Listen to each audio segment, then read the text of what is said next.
Nongeye kubaha ikaze mwese mukunda ibiganiro bica kuri Niticha Moses TV. Nk'ibisanzwe ngiye nitwa Niticha Moses, YouTube channel nitwa Niticha Moses TV. Niticha Moses, YouTube channel nitwa Niticha Moses TV. Ndakurarikira kugira ngo ukore subscribe niba utarabasha kubikora kugira ngo n'ibindi biganiro dukora bibashe kukugeraho nkuko bisanzwe. Nongeye kubaha ikaze rero mu biganiro bica kuri Niticha Moses TV. Uyu munsi tugiye kureba ikiganiro kigaruka ku bwiru, ndetse ubwo ibiganiro by'urukurikirane turimo tugenda tureba by'amateka y'u Rwanda. Uyu munsi rero tugiye kureba ikintu bita ubwiru, nkuko ubushize nabibasezeranyije. Twabonye abami ndetse n'ibice bagiye birimo abami b'umushumi, ibitekerezo ndetse n'abami b'impanuka. Uyu munsi rero reka tudatinze dutangire n'ingingo ya mbere, tugiye kurebera hamwe icyo bita ubwiru. Ese ubwiru muri make ni iki? Ubwiru rero ni urusobe rw'imihango ndetse n'amategeko yakorwaga n'umwami ndetse igakorwa n'abiru. Iyo mihango yagiraga yakorwaga mu ibanga rikomeye cyane, ntabwo byari ngombwa ko yahagaragara kuri rubanda rwose. Yakorwaga n'abantu bake b'ibwami kandi ikagira amagambo yihariye bijyana, ntabwo ari amagambo abonetse yose, ahubwo yagiraga amagambo yihariye bijyana. Ubwo iyo mihango rero niyo yitwa inzira z'ubwiru. Inzira z'ubwiru nk'uko mwagiye mubyumva amateka y'u Rwanda ni 18, ariko izabashije kuboneka cyangwa gutahurwa ni inzira zigera kuri 17. Turaza kureba ese iyo 18 ni iyihe itaratahuwe, nayo turaza kuyirebera muri kiganiro. Ndagusaba rero kugira ngo ubashe kureba ikiganiro maze ugisoze, nugikunda ugisangize inshuti zawe.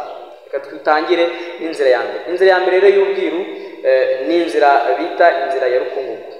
Ino nzira ya Rukungugu yavugaga ibyerekeye amapfa, igihe nyine habaga hateye amapfa, ikakorwamo imihango ijyanye no gusaba imvura. Muri make iyo habaga hateye amapfa, ino mihango yakorwaga mu nzira y'ubwiru yabaga ari imihango yerekeye n'uburyo bwo gusaba imvura. Inzira ya kabiri ni inzira ya Kivu. Ino nzira ya Kivu ni inzira yakorwaga mu gihe habaga hateye umwuzure, imvura yaguye ari nyinshi, umwuzure ugatera. Iyo nzira rero yari yo gutsirika imvura, ndetse ikaba yari yiganjemo no gusaba umucyo kugira ngo habashe kuba habaho umucyo, izuba riboneke, imirimo ibashe kugenda ikomeza. Inzira yindi ikurikira, inzira ya gatatu, ni inzira y'inzuki. Inzira y'inzuki yari igamije irumbuka ry'inzuki mu gihe ubuki bwabaga bwagumye, igakorwa igihe cyo kwazigika cyangwa kwegeka imizinga ndetse no guhakora. Murabizi mu mateka y'u Rwanda ibikorwa nzamurabukungu habaga harimo n'ibikorwa by'ubworozi, by'umwihariko ubworozi bw'inzuki. Rero ino nzira y'inzuki yakorwaga mu gihe baga barimo begeka ndetse banahakora ubuki. Indi nzira ni inzira ya Muhekenyi, niko bayita. Inzira ya Muhekenyi yari igamije gutsemba indwara z'ibyorezo z'inka ndetse n'ibindi byonyi. Ubwo imihango yose yakorwaga muri ino nzira ya Muhekenyi yabaga ari iyo kurwanya ibyorezo ndetse ikarwanya n'ibindi biza byibasira amatungo ndetse n'ibyonyi byibasira ibihingwa muri rusange. Inzira ikurikira ni inzira y'umuhigo. Ubwo turimo turareba inzira z'ubwiru uko ari 18. Inzira ikurikira bayita inzira y'umuhigo. Iyo ni igihe cyakorwagamo imihango yo guhiga inyamaswa. Izi nzira uko ari 5 zigize imihango ikorwa igihe ikenewe gusa, nta gihe gihamye yari ifite. Muri make izi nzira tumaze kubona uko ari 5 zikubiyemo imihango yakorwaga mu gihe ari ngombwa. Ntabwo hari igihe gihamye cy'uko ibuze gukorwa ku itariki iyi cyangwa ku munsi n'uyu, ahubwo byakorwaga mu gihe bikenewe. Niba imvura yaguye, ngo inzira ya Kivu niyo imihango y'inzira ya Kivu niyo yakorwagamo. Inzira yindi ni inzira y'umuriro. Yari igamije kubyarira umuriro, ni ukuvuga ko bacanaga bundi bushya, bacanaga bundi bushya umuriro wa Gihanga, bibutsaga iyimikwa ry'abami b'umuriro aribo bayuhi. Abami b'umuriro aribo bayuhi. Ubwo ni inzira y'umuriro. Iyo nzira yari igamije kongera inka mu Rwanda, igakorwa n'umwami witwa Yuhi, kubera ko abami ba Yuhi aribo bari abami b'umuriro. Inzira yindi ikurikira ni inzira ya Gicurasi. Tuzi ko Gicurasi ni ukwezi tugira mu mezi y'Ikinyarwanda, ukwezi kwa gatanu mu mezi asanzwe y'Ikinyarwanda. Inzira ya Gicurasi rero habaga igisibo cyo kwibuka urupfu rwa Ndahiro wa kabiri Cyamatare. Umwijima wa Gicurasi washushanyaga urupfu, naho iboneka rya Kamena rigashushanya uburumbuke ndetse n'ubuzima. Iyi nzira yarangizaga imihango yo kwirabura ndetse no kwera ngo u Rwanda rubashe kurumbuka. Ubwo ibyo ngibyo nibyo byakorwaga mu nzira ya Gicurasi. Maze inzira yindi ikurikira ni inzira tuzi, ndetse no muri no minsi hari uwo munsi uracyaba, ni inzira y'umuganura. No muri bihe tugezemo ngubu, umuganura muzi ko ari umunsi wizihizwa cyane mu Rwanda. Mu nzira y'umuganura rero yari inzira igenga imihango yo kuganura. Habaga umuhango wo kuganuza umwami ku mbuto zeze mu gihugu. Umwami iyo ibihe by'ihinga byabaga bigeze, yatangaga imbuto ndetse agatanga n'amasuka ku bahinzi kuri rubanda, maze bagenda bagahinga, maze igihe cyazagera hakabaho umunsi w'umuganura, aho babaga barimo bishimira umusaruro w'ibihingwa byeze muri icyo gihe cyangwa muri uwo mwaka. Inzira rero ikurikira inzira y'umuganura bayita inzira y'ishora. Inzira y'ishora yari inzira igenga imihango yo gushora, ndetse yibutsaga imikwa ry'abami b'inka aribo ba Mutara ndetse na Cyilima. Mutara na Cyilima bari abami b'inka, nk'uko twabonye ko Yuhi yari umwami w'umuriro, abami ba Yuhi bari abami b'umuriro. Inzira y'ishora yabaga irimo iyo mihango yerekeye yibutsaga iy'imikwa ry'abami b'inka aribo ba Mutara ndetse na Cyilima. Nyuma y'inzira y'inshora, inzira ikurikira bayita inzira y'inteko. Inzira y'inteko yo yari inzira igenga imihango yo gukora inteko zo gutabara igihe cyo kurwanirira ingoma. Mu gihe cyo kurwanirira ingoma ubwo hakorwaga ino mihango. Mu biganiro tuzareba ese imitegurire y'urugamba rwa kera, umwami ndetse n'abatware bateguraga urugamba bate, ese barwanaga bate, niyo bashakaga. Muri make tuzareba urugamba rwo hambere. Inzira yindi ikurikira inzira y'inteko ni inzira yo kwambika ingoma. Inzira yo kwambika ingoma, iyo ingabo z'u Rwanda zatsindaga igihugu runaka, bambikaga ingoma ibinyita cyangwa se ibishahu. Muri make iyo habaga urugamba, ingabo z'u Rwanda uko wicaga umuntu waramushahuraga, noneho hakazabaho umunsi wo kwambika ingoma.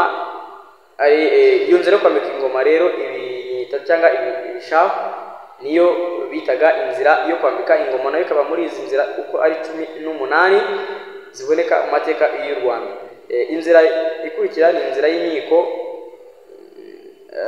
Inzira y'inkiko yabyaye umugaru, yagengaga iby'inkiko z'u Rwanda, ndetse yakorwaga igihe cyo kwagura imipaka. Mu gihe cyo kwagura imipaka, muri make ku rugamba rufite intego yo kwagura umupaka, hakorwaga ino nzira y'inkiko, niyo yakorwaga mu gihe cyo kwagura imipaka. Indi nzira bayita inzira yo kwasira. Iyo mihango yo yagengaga uburyo bunyuranye bwo kwambika ingoma. Muri make habaga inzira yo kwambika ingoma, ariko noneho inzira cyangwa indi mihango igendanye n'uburyo bwo kwambika ingoma ibishahu, iyo nzira yo bakayita inzira yo kwasira. Nyuma y'inzira y'inkiko ndetse n'inzira yo kwasira, hazaho indi nzira yindi ariyo bita inzira y'urwihisho. Inzira y'urwihisho yibutsaga igihe cy'ibitero bikaze by'u Rwanda ndetse n'u Burundi. Iyo umwami w'u Burundi yabaga yapfuye, umwami w'u Rwanda yagombaga kumara iminsi 8 ahantu atabona n'umugore kandi akiragiza abakurambere. Ubwo iyo ngiyo yabaga ari inzira y'urwihisho, yibutsaga ibitero bigiye bitandukanye by'u Rwanda ndetse n'u Burundi. Umwami w'igihugu kimwe iyo yatangaga, urumva yuko umwami w'u Rwanda muri make yafataga iminsi 8 akajya mu rwihisho, aho yatabaga yemerewe kubonana n'umugore. Ndetse indi nzira yindi ikurikira bayita inzira y'ikirogoto. Inzira y'ikirogoto yari ikubiyemo ibijyanye n'umuhango wo gutabariza umwami w'u Rwanda cyangwa se kumushyingura igihe yabaga yatanze. Muri make inzira y'ikirogoto yari ikubiyemo imihango yose igendanye no gutabariza umwami, muri make kumushyingura mu gihe umwami w'u Rwanda yabaga yatanze. Inzira yindi ni inzira y'urugomo. inzira y'urugomo yakorwaga igihe cyo kugaba ibitero ku bantu bagomeye ingoma.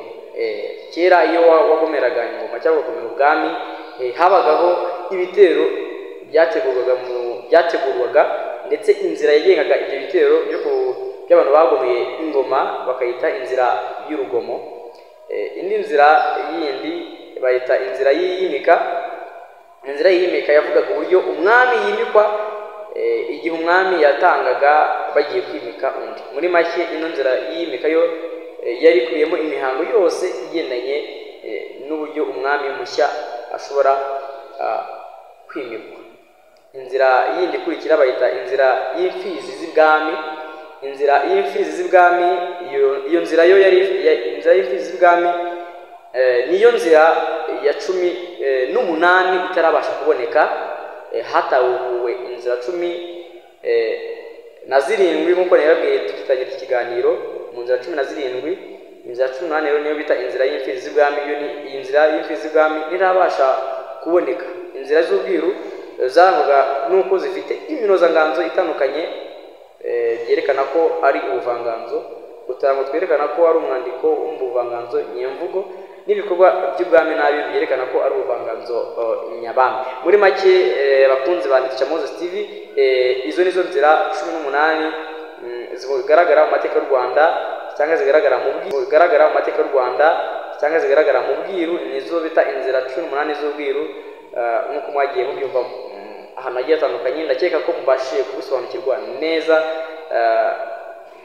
Mu biganiro bitaha rero ndabararikira kuzakurikira ibindi biganiro aho tuzarebera hamwe ese kera igitero u Rwanda rwateguraga igitero gute, rwateguraga urugamba. Muri make tuzarebera hamwe icyo bita urugamba rwo hambere rwabaga ruteguye gute, ese rwayoborwaga gute kugeza rutangiye ndetse kugeza rurangiye. Ndabashimira ko mwabanye nanjye ibiganiro nk'ibi nakagaruka, ndagusaba gukora subscribe ndetse ukore na share ndetse na comment mu biganiro tugenda dukora kugira ngo bijye basha kugeraho nk'uko bisanzwe.